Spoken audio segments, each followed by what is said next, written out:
freedom for most people lasts about 6, maybe 12 months. And that's when they realize, wait a minute, this stuff's fun, but it doesn't fill up the rest of a lifetime. Dr. Michelle Fritsch is a board-certified geriatric pharmacist and the founder of Propel Your Wellness. But she's not here to talk prescriptions.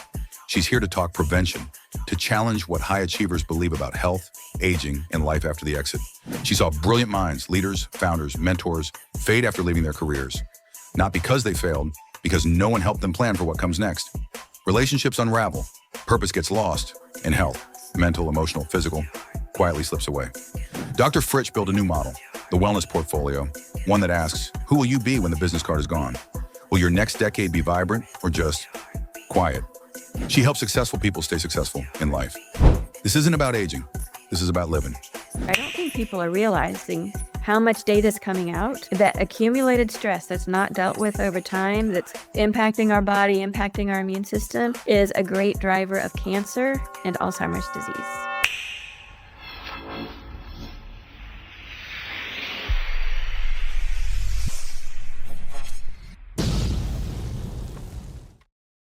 Hey, everybody, and welcome to Your Nets. I'm your host, Jerome. This is the podcast where we talk about what's happening after the exit. And today we don't have an exited founder, but we do have an expert. In fact, she's a doctor. Michelle Fritsch is in the building. Oh, thank you. I'm so excited to be here. Look, she runs Propel. And she is going to help us explore health after our exit, which is one of the most important things that we can be focused on. And so, Michelle, how'd you get into this work? Because I feel like most people are focused on other things, like the 20-year-olds who want a six-pack so that they can go to the beach and show their body off and find a partner. And you're talking to people who are on the other side of their exit, usually they're 50 plus, and helping them figure out how to make the best years the best years. So I got here a weird direction. I'm specialized in geriatrics and primary care. And so in doing that, I found that the earlier you can help somebody prepare for their future, the better that future is going to be. And I reached a point in my own life, in my my late 40s, where I was watching my great mentors who were household names in their career paths leave their primary occupation and fade away for completely preventable reasons. I realized how preventable that was, and I couldn't find anybody doing anything about it, so here we are. So you saw people you cared about suffering unnecessarily, and you said, Yeah. I'm gonna fix it. That's good stuff right there. That's a great way to find purpose. So as you've been doing this work, have you noticed some myths that people are carrying into retirement or the later stages of life? Yeah, big ones.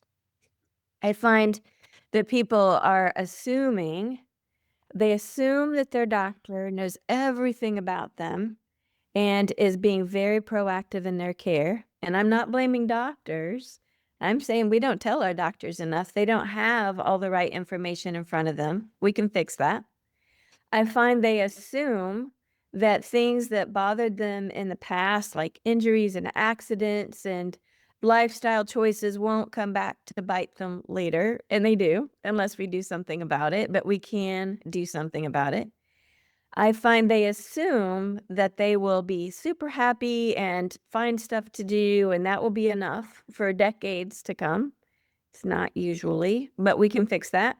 And they assume that they still have those bright-eyed relationship goals that they had with the key people in their life that they made decades ago and that nothing's changed. And lots of things have changed. And so those relationships aren't prepared for the big change. They assume they're going to stay mentally sharp and that their brain's going to stay active. And they assume that they're going to have lots of people to do things with. Just so many assumptions that usually don't come true, but boy, can we plan for those things and keep them from being a problem. So those assumptions, do they believe when you share with them that maybe they're not accurate? Or are they like the 2-year-old and they gotta touch the pot or the stove to find out that it's actually hot? Most people need to touch the pot, find out that it's hot, and the saddest part, Jerome, is I've seen too many times that if they wait that long until they're miserable, we can't always pull them back. So the planning really is important. And so when should people start thinking about these things? Because you've talked about many things we talk about regularly on the podcast. They struggle with who they are, specifically the relationships and feeling lonely are the two things that come to mind. And many people don't believe that that ties into like health or in the traditional sense. So when should the planning process start from your perspective? I believe ideally, it would be 3 to 5 years out, but that is rarely the time at which people even realize. A lot of people don't realize they're 3 to 5 years out, and so somewhere between that and, "Hey, I just heard about you. I'm calling. I retire on Friday." Or, "I sell my business on Friday."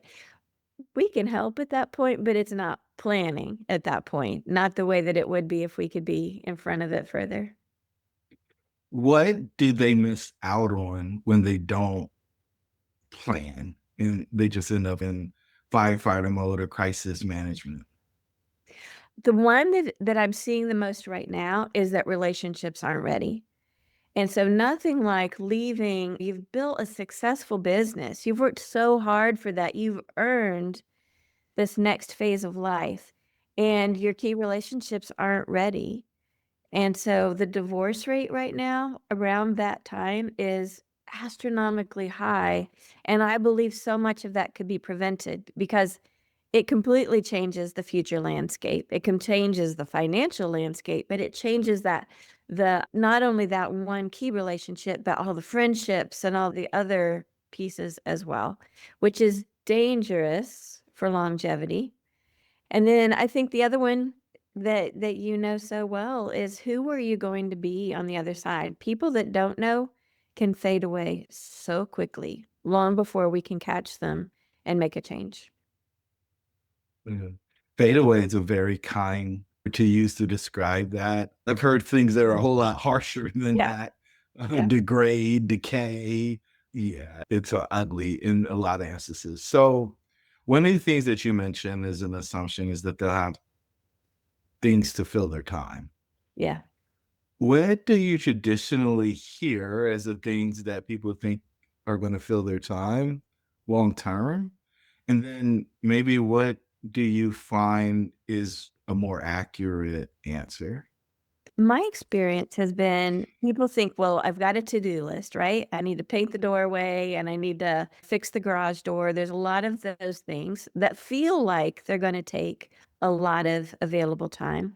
And then there are hobbies in sports, maybe golf or pickleball, or somebody can get back to their painting like artistic kind of painting, or take those line dancing lessons or whatever they might have put off until this time, or travel. Sorry, that's the other big one is I wanted to take my wife to France for decades and now we get to do it.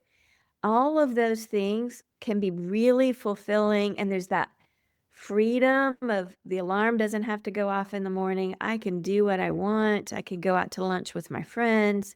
That freedom for most people lasts about 6, maybe 12 months. And that's when they realize, wait a minute, this stuff's fun, but it doesn't fill up the rest of a lifetime, not when we have decades in front of us. So, what would be better is to figure out, I believe that we all have purpose that we're called to do at every phase of our life, even after we've sold the business. A lot of people think, well, I'm done. I did it. I'm done. Why do I have to do anything more? But when you continue to find those ways to give to others, that has this interesting boomerang effect and brings the fulfillment that makes you glad to get up every morning and to have a new day to go do things.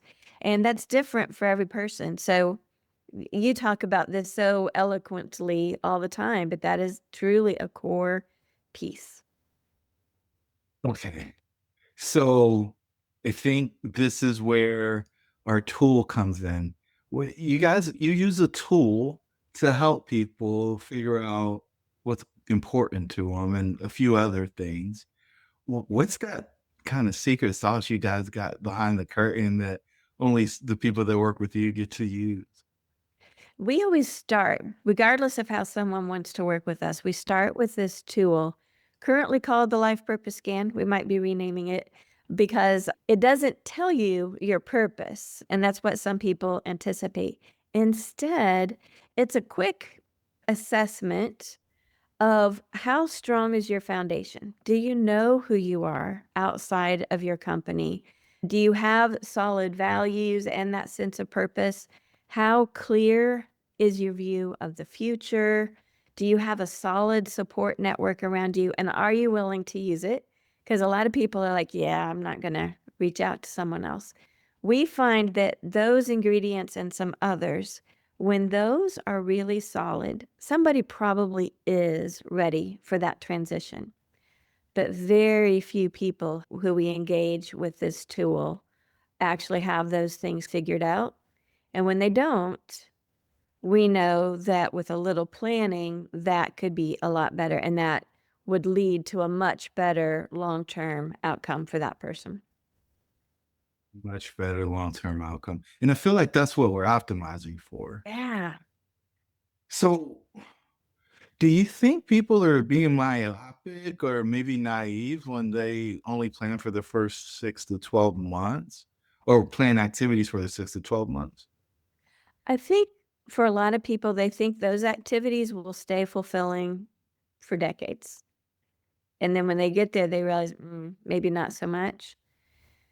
There's a big difference between right now, what not everybody chooses to sell their business and be done at 65, but we'll use that as a benchmark. If somebody exits at 65, there's a good chance they've got 3 whole decades in front of them.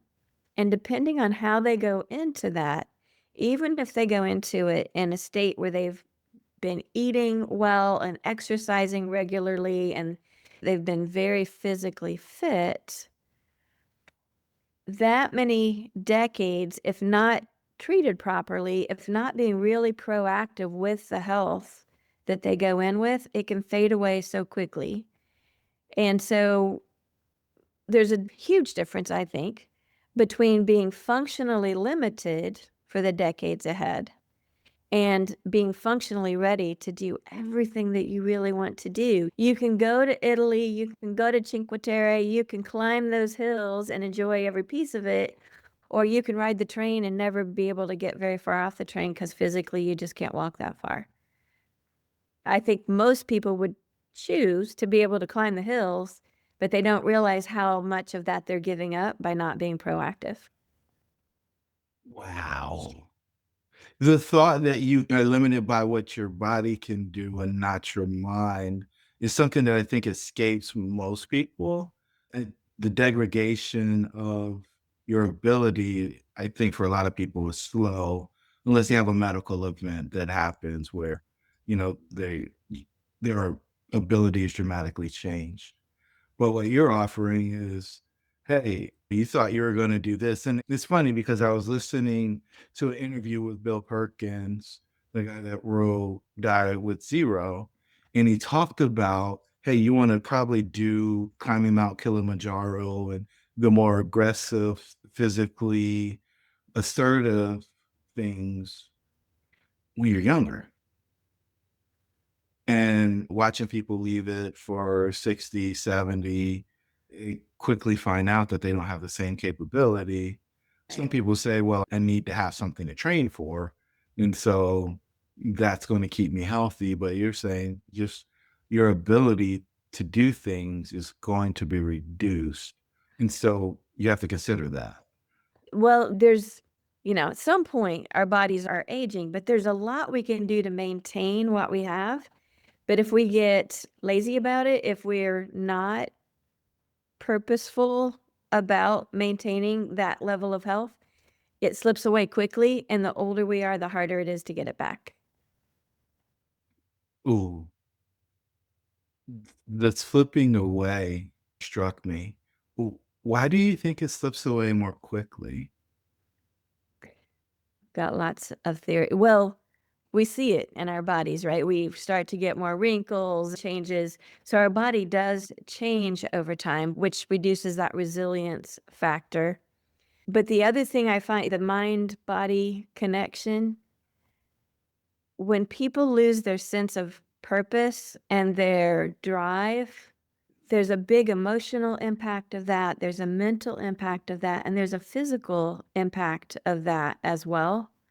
And it seems that when those things together start to slip away, it's very hard to pull that back. It's hard to get back to a state of overall function where you want to be, which is why we feel it's so critical to plan before you sell the business, before you walk out the door. Because for some people, that slipping away happens very quickly. We've all heard the stories of people that die of a heart attack a month later. They just emotionally were so unprepared that their blood pressure shot sky high. They didn't know how to manage those emotions. They didn't know how to manage that stress, and their body shut down on them with a heart attack or a stroke very quickly. That is so preventable. So, whenever I talk about pain that is preventable or unnecessary, I call it suffering. Mhm. And I think we're on a common mission to help people avoid Yeah. suffering because it's totally unnecessary. Are there some practical ways to stay well, whether it's physically, mentally, or emotionally? It's something that we talk about a lot, and we have built in throughout our whole process that a lot of times when people think about health, they just think in the physical. I've got a sprained ankle, I've got high blood pressure, a diagnosis, or I take a medication, but there's so much more to it. So we approach health from the mental, the emotional, the spiritual, the social, as well as the physical side. And so staying healthy and having a plan involves all of those. So, for instance, one of the things that we help people do is figure out those mechanisms to manage stress. Because if you're thinking about selling your business, which is there's a lot to process, and even thinking about selling your business, letting it go into new hands and maybe go off in new directions, it's very difficult. There are ways during even the transaction itself, if someone knows how to manage those emotions, is prepared for them, and has strategies, use we could go into the whole neuroscience behind it, but to get out of that fear mode and into that thoughtful mode throughout the process, they're gonna do so much better.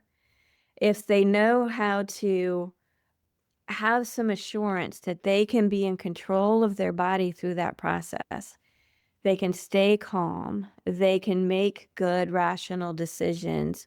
They can plan for what's to come. The whole process goes better, and they make much more robust decisions that are going to serve them well later rather than decisions made in frustration or fear. Yeah, I think the best decisions are made when there is a stimulus forcing that decision. This is fascinating to me because y- you can simplify it to what can my body do, but there's so much more that goes into what you believe your body can do. I was talking to a client yesterday and she just got her, I think it's Medicare card. Probably. She hits the age in November and she's like, I just want to cry. And I said, well, nobody can tell based on your appearance, your age. Then when you add in your boyfriend, definitely doesn't signal that you're of age. And I said, I think your needs probably work better than mine. So you actually have the physical health of somebody who I don't know what the standard is, but I would say is much younger. But many people seem not to be prioritizing that. And they think that maybe they can just take a pill to fix things. Now, I think you've got a pretty deep background as it relates to medication. Do you think like there are any shortcuts? Is there like a magical supplement or drug you can take in order to make sure that you're well? No. There are a lot of people selling things that would tell you yes, but the answer is definitively no. So I can't just go get on a testosterone cycle and I might have a vein in my bicep and I'll be ripped and 38 years younger. No, that doesn't I work. I had an opportunity for a while to work with former professional athletes. And oh my goodness, that is what they want. They were elite athletes in their 20s, and they don't want to give that up at any age or stage. And most of the things that promise them to keep them young and healthy and strong like that actually end up doing damage over time. I don't know if you could say that. The industry is gonna be so mad. There's a lot of stuff out, lots of snake oil salesmen out there that are making a quick buck. So if there's not a quick fix, then I guess we have to move into intentional care. Yeah, and you know what? I think it for a lot of people, it comes down to this. Numbers are so objective. So you and I have talked about this before. I think there's such value in planning the health and the wealth together. Mhm. I'm not saying the wealth is easy. I'm not saying that, but it's objective. You can take this many dollars and take these actions, and it becomes this many dollars, and you can plug it in and you can track it, and it's fairly reliable. If you follow these trends, then these things are likely to happen. With our body, with our health, I don't think we've been properly trained at any age or stage to know just how much control over that we can have. Certainly, there are pieces, just like a stock market crash that comes out of nowhere. There are always pieces that we don't know are coming and that we can't completely plan for.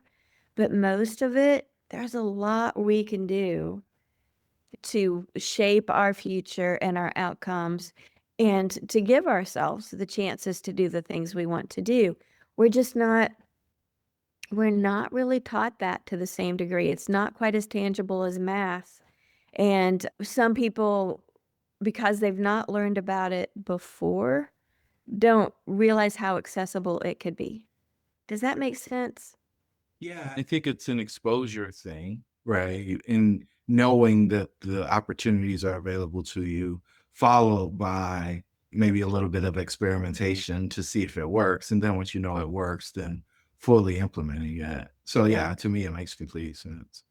It's not a precise recipe. It's not like I can take 100 people and say, "You, all of you do this exact thing," which is the other thing that makes it harder for people to understand because genetically and past experience and the way we were raised and our habits and all those things make us all very unique.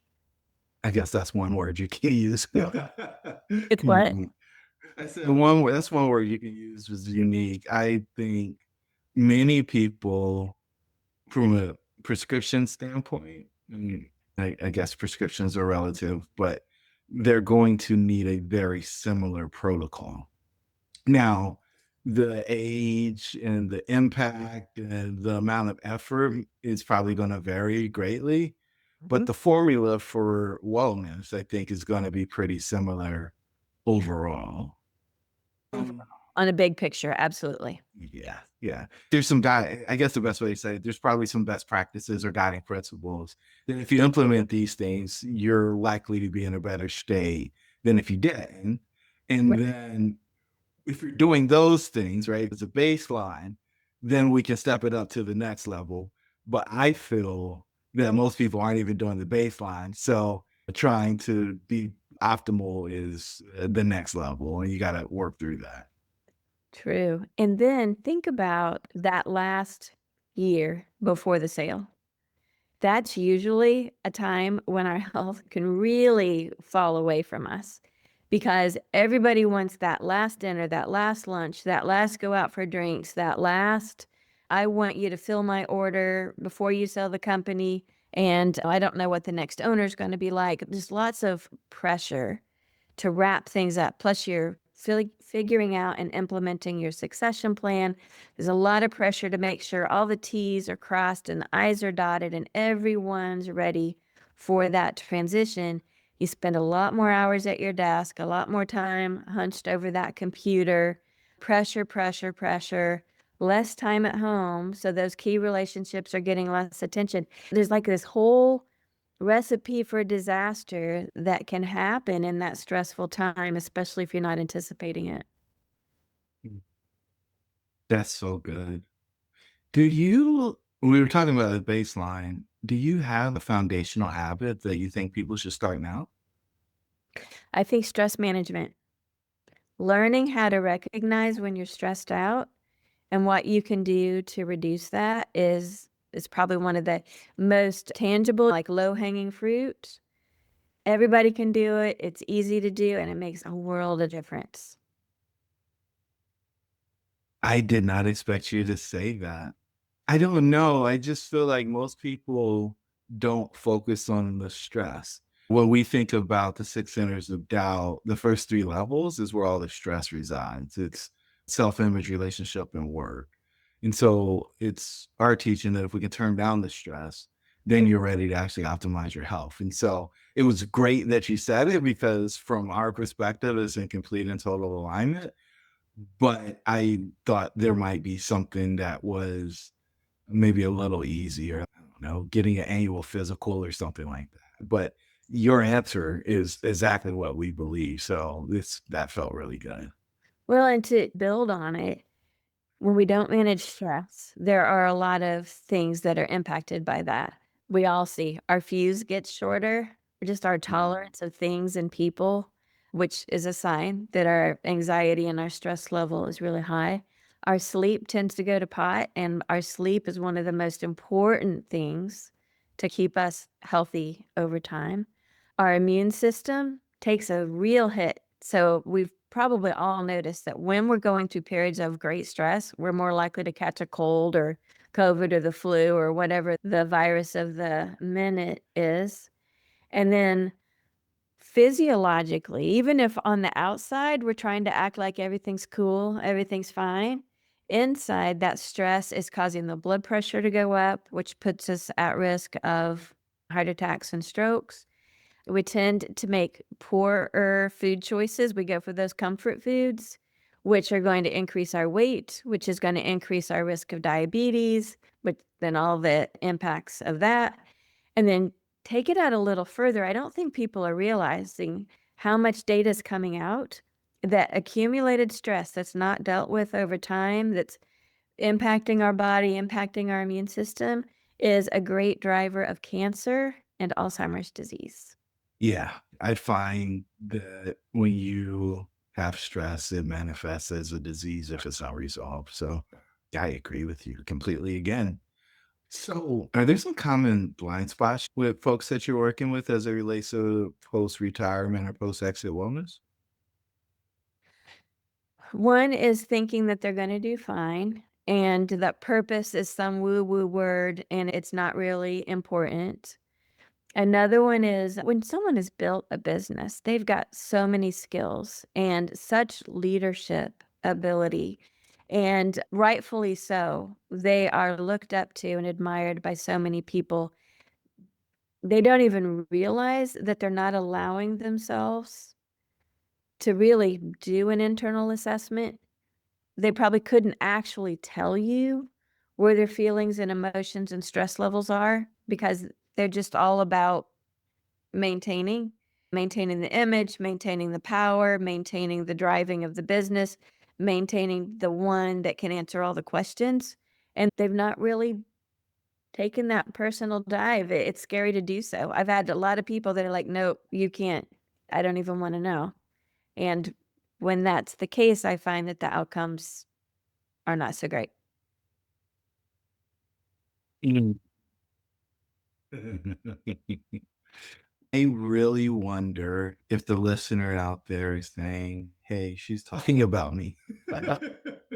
And they're trying to assess if they got it so wrong or too wrong and it's not repairable or they're too far down the path. Can we give them a little hope?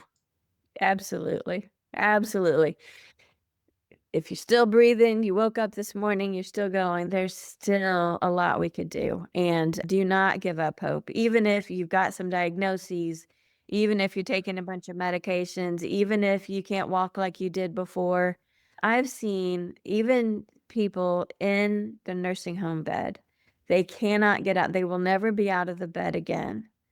Find something that gives them purpose and their pain levels go down, their depression levels go down, they are smiley all the time, they can't wait to talk to the people who come in the door. That that can make a difference at absolutely every age and stage until the very last day. Until the very last day. Now, you didn't bring this up, but I think it's very much worth digging into. You got this thing called a wellness portfolio, Yeah, and I think there's 7 areas. there are. Can we talk about the wellness portfolio? Because I think it would be great for folks to have a model to think about their wellness. I would love to, thank you. Just like you have your financial portfolio, we built the wellness portfolio to go hand in hand with it so that you are making plans, personal. Like I say, it's not the same recipe for everyone. So it's a personal guided process to figure out the current state of your health and how to advocate for yourself, how to know how to navigate the healthcare system from this day forward. So never again might there be a decision made about you because the healthcare team didn't have all the right information? What to tell your doctor, how to be prepared, how to engage with the system. And then the next one is knowing your risk factors. We're all different in that respect, but there's so much you could do if you know what they are and you take steps to keep them from causing a problem, makes a huge difference. So we dive into your risk factors. And then on purpose, what we talk about all the time, but that's unique to everybody. You cannot go to the store and pull off the rack, "This is my purpose." It's inside of you. We've got plans and processes to pull that out and help you figure that out. And then we talked about how are you going to stay mentally sharp? That is not going to come naturally. Lots of data that within that first year after selling the business, cognitively, people decline if they're not intentional to prevent that. And then I've had CEOs break down and cry when they realize how much their relationships are about to shift. Those people that need them all day, every day, all of their coworkers, all of their team that reports to them, all of the people, doing the work, those are great relationships, but they are workplace relationships. And often they don't follow you into your personal life beyond. And so people realize I didn't have time in my busy schedule with the work relationships to develop any other relationships. And so up front, figuring out it aligns with purpose, who are going to be your people? Because you need to have people around you. Isolation, number one risk factor to the rapid decline. And then there are just personal decisions, ways that you can keep your family from experiencing chaos. A lot of people don't wanna think about the future, but the future's gonna come. So how do we determine some very personal things? There's the legal and the power of attorney and all that kind of stuff, but there's some personal decision making that we guide you through so that whatever happens next, you're ready, your family's ready. It's easier for everybody. So is that like estate planning? You got me so curious on the very personal decisions. And part of me is, well, it's got to be like where they're going to get buried or something, but I don't know. So you got to give me something. Well, it's more than that. So, like, the estate planner is going to make sure that financially things are lined up, who's going to get what, how you want your finances to be used. But on a personal level, how do you want to care for others? So, what if your spouse or your child needs you to be a caregiver? What does that look like? How do you be prepared for that? How do you do that in the best way? So we get you ready for that, even though you don't need it yet. And what if someone needs to care for you? What are your preferences? Bear with me, but do you like to go to the bathroom when you wake up or brush your teeth first? What's your order? Do you like music to be around or do you want the television to be on or do you want to play games with somebody? There's just so much that we take for granted that makes our day pleasant for us that if we don't know how to express that to somebody else, they're gonna do it completely differently, and it's gonna make you bonkers. And so, by planning it up front, you get the care you need, you get to maintain the lifestyle that you want, even if at some point someone needs to assist with that. Over the weekend, my parents were here, and the one thing I noticed that I never noticed before was their desire to have music playing in the background. And to me, it just complicates communication because there's something else that's going in. But for them, it's soothing. Mhm. And it's their favorite tunes, whatever they are. Just that when you said, do you want to go to the bathroom or do you want to brush your teeth first? It's that nuance that has a huge impact on their enjoyment of the experience. And I was totally oblivious to that until you just brought it up. So thank you for that. I was talking to a group of people about a year ago, and there were some couples there that had been married 60 plus years, and then some younger folks too. So it was a nice mix. But we talked about for some people, it's calming just to get a hand massage. If they're in pain, you can help them by giving them a hand massage. If they're sad, if they're lonely, if they're whatever. So we were practicing hand massage. And one of these couples, the man thought he was doing a really good job giving his wife a hand massage. And she goes, "You don't ever do that to me. I don't like that." And he was like, "I would have thought you'd be the first one lined up to want the hand massage." He goes, "Apparently, we still have things to learn about each other after 60 years." Oh my word. Why was she upset? She just didn't like it. It was just some people that would be very soothing, and for others, it would be super annoying, and for her, it was very annoying. So he assumed because he liked it that she would. Don't you touch my head. And how dare you? Who do you think you are? Right. Oh my God. Nobody told you you could do that. That is fascinating. Oh my word. So one thing that we find is a lot of founders end up in the space where they got kids and they got parents and they're trying to take care of the two and they're getting squeezed in the middle. Do you have any words of advice or guidance for those folks as it relates to the wellness plan for the people they're taking care of, but also for themselves? That's exactly why we built the part about the personal planning and the caregiver planning was that it's true. So many are squeezed, and those are not things that we learn about in our regular life experience and education.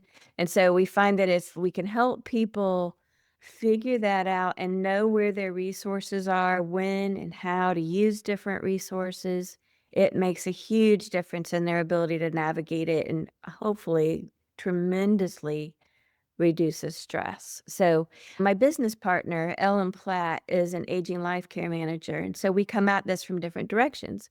I have been in healthcare on the more proactive, preventative side. So, my parts of this are from you're thinking about exiting your business and all the way through you've entered this new phase of life with a big, robust plan. Her part is she gets those calls when the family's in chaos saying, "Oh my gosh, dad just had an accident. Now we're realizing mom has dementia. We never had any idea.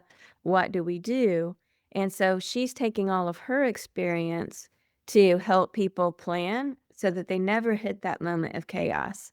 Dad might still have an accident and mom might have dementia, but everybody's in the know and everybody knows what their role is and how to proceed from that point on. Well, that's got to give people peace of mind. That's the idea. Now, Many people may not know that they need that peace of mind, but that's got to feel really good for folks who are concerned about how their lives can be turned upside down in the event that something happens that they haven't planned for. Exactly. Mm.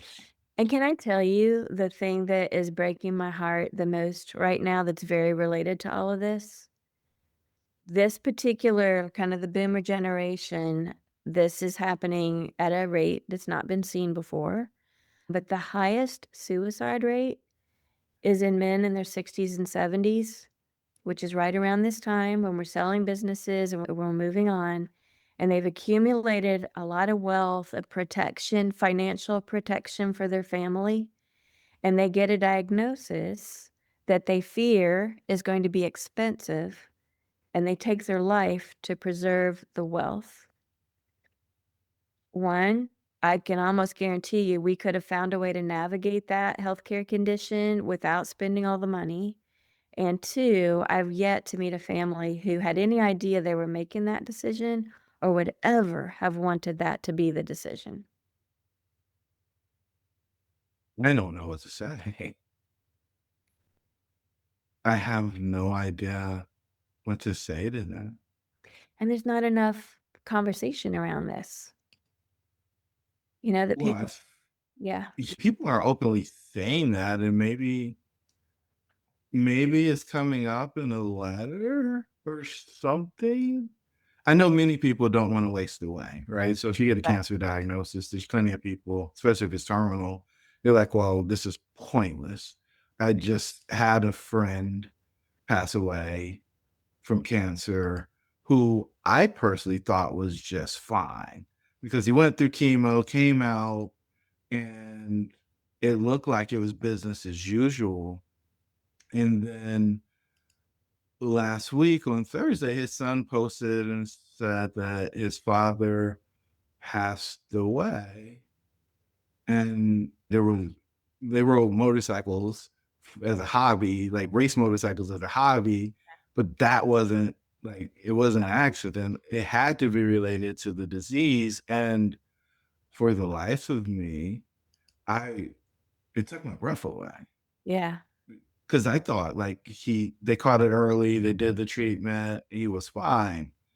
But no.